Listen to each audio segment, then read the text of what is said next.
রবিবার বিকেলে আসানসোল লোকসভা তৃণমূল কংগ্রেস প্রার্থী শত্রুঘ্ন সিনহার সমর্থনে হুট খোলা গাড়িতে চেপে বারাবণী বিধানসভা রূপনারায়ণপুর দেশবন্ধু পার্ক থেকে কল্যাণ গ্রাম হয়ে ধারাসপুর পর্যন্ত রোড শো করেন বাবুল সুপ্রিয়।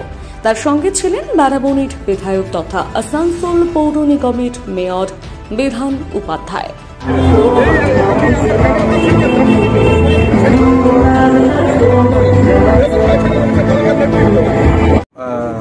বিজেপিতে তিনজনই তো আছেন, মোদিজি, অমিত শাহ আর নাড্ডাজি, ত্রিমূর্তি, ট্রিনিটি।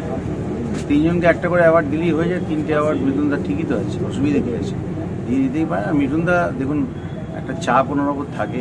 আমার কী বলবো, আমার মাসির সঙ্গে, আমার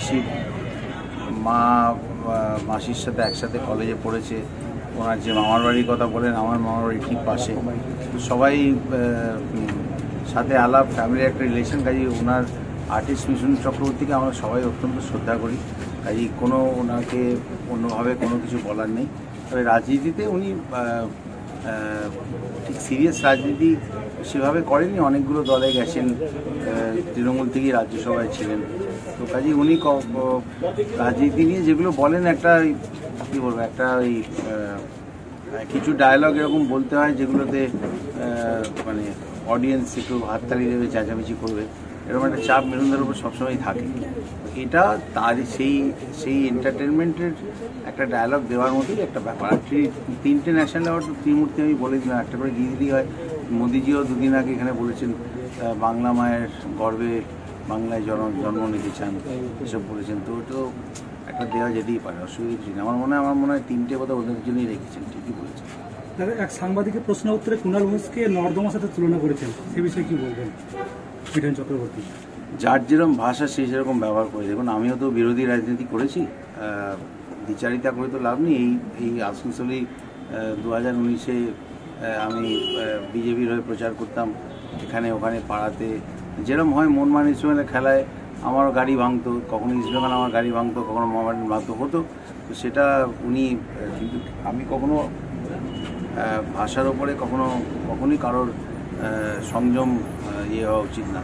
ওনার কারোর প্রতি ব্যক্তিগত রাগ থাকতেই পারে, রাজনৈতিক রাগ থাকতেই পারে, কারোর সাথে রাজনৈতিকভাবে উনি ওনার মানে কী বলবো, অত্যন্ত কড়া মন্তব্য করার মতো কিছু থাকতে পারে, কিন্তু ভাষার শালীনতা, কিন্তু এটা কিন্তু ফিল্মের ডায়লগ নয়। কাজেই অত্যন্ত আমি এটা তীব্র বিরোধিতা করছি। কুণাল ঘোষ সম্বন্ধে ওনার ব্যক্তিগত রাগও যদি থাকে রাজনীতির বাইরে, তাহলে এই শব্দ ব্যবহার করার কোনো যৌক্তিকতা ওনার মতো একজন আর্টিস্টের মুখে কিন্তু মানায় না। এটার জন্য একটা ন্যাশনাল অ্যাওয়ার্ড ওনাকে আমরা দিলাম। বিজেপি নেতার বাড়িতে বিস্ফোরণ হয়েছে এবং সেটারও এনআইএ তদন্ত নিশ্চয়ই হওয়া উচিত। এটা সম্বন্ধে মাননীয় মুখ্যমন্ত্রী অলরেডি যা বলার বলেছেন, সব বিষয় নিয়ে আমার কমেন্ট করার কোনো দরকার নেই। আর এর আগে সন্দেশখালীতে যা হয়েছে তার পেছনে তার সঙ্গে সেটা সাবজুডিস এবং কোর্টের নির্দেশ হওয়ার আগেই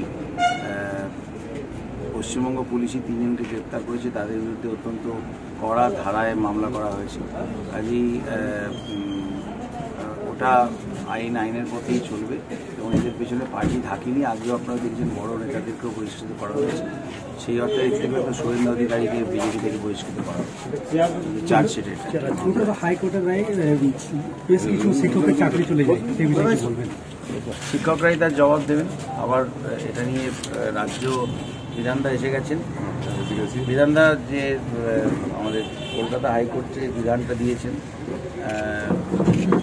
শিক্ষকদের সম্বন্ধে, সেটা নিয়ে কী বলবেন বলুন। আমি এটাই বলছি যে মানুষ এতে মানে যারা 3,000, 4,000 বা 5,000 যদি তাদের মনে হয় যে অযোগ্য, তাদের চাকরি নিয়ে একটা হতে পারে। 25,000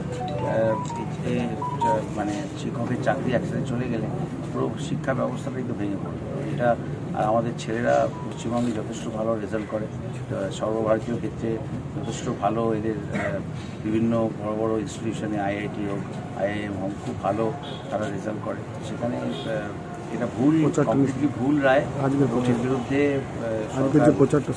সুপ্রিম কোর্টে গেছে, এসএসসি বোর্ডও গেছে।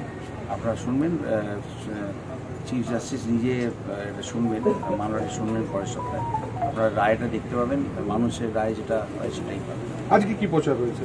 আজকে কি অনুষ্ঠান শুরু করব রোড শো হবে, তখন থেকে আজকে শুরু করব। একটু নতুন রকম ব্যাপার আমার কাছে, তো নতুন করে শুরু করবো, দেখবেন। আরেকটা প্রশ্ন, যে মিঠুন চক্রবর্তীর সই দেখা গেল যে সাধারণ মানুষের মধ্যে একটা ক্ষোভ, মারামারি পর্যন্ত গড়িয়ে যায়, সে বিষয়ে কি জন্য ক্ষোভ, কি জন্য মারামারি?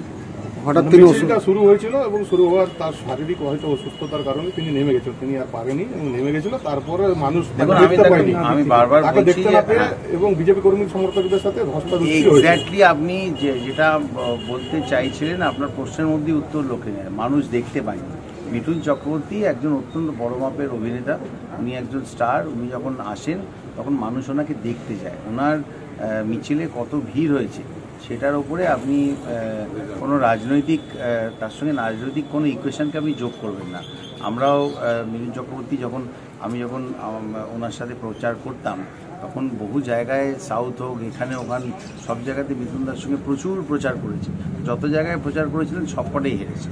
এই মিঠুনদার প্রচারে অবভিয়াসলি ওনাকে দেখার জন্য একটা মারাত্মক ভিড় হবে, কিন্তু তার মানে এই নয় যে ওটা আপনি রাজনীতির সঙ্গে কোনোভাবে যুক্ত করতে পারবেন। কারণ রাজনীতিতে দেখুন উনি কখন কোন দলে থাকেন, সিপিএমেও ছিলেন, সিপিএমে আমরা সবাই জানি খুব অত্যন্ত ঘনিষ্ঠ ছিলেন, জ্যোতি কাকু বলতেন, সুভাষ দার সঙ্গে একদম ঘনিষ্ঠতা ছিল। তারপরে আমার টিএমসি থেকে তো উনি ইনফ্যাক্ট রাজ্যসভাতেও অবধি গেছেন, রাজ্যসভাতে গেছেন। এখন আবার হঠাৎ বেশ কিছুদিন ধরে বিজেপির হয়ে ভোটের সময় আসেন, তারপরে আবার চলে যান। তো উনি যখন মাঝে মাঝে আসেন, মিঠুন চক্রবর্তীকে দেখার জন্য ভিড় তো হতেই পারে। হট করে যদি ধর্মেন্দ্রজি আসেন, তো হেমা মালিনী বিজেপিতে আছেন, কিন্তু ধর্মেন্দ্রজি যদি হঠাৎ আসেন, তাহলে ভিড় একটা হতেই পারে, কিন্তু সেটার সঙ্গে পলিটিক্সকে জোড়ানো ঠিক হবে। Thank you.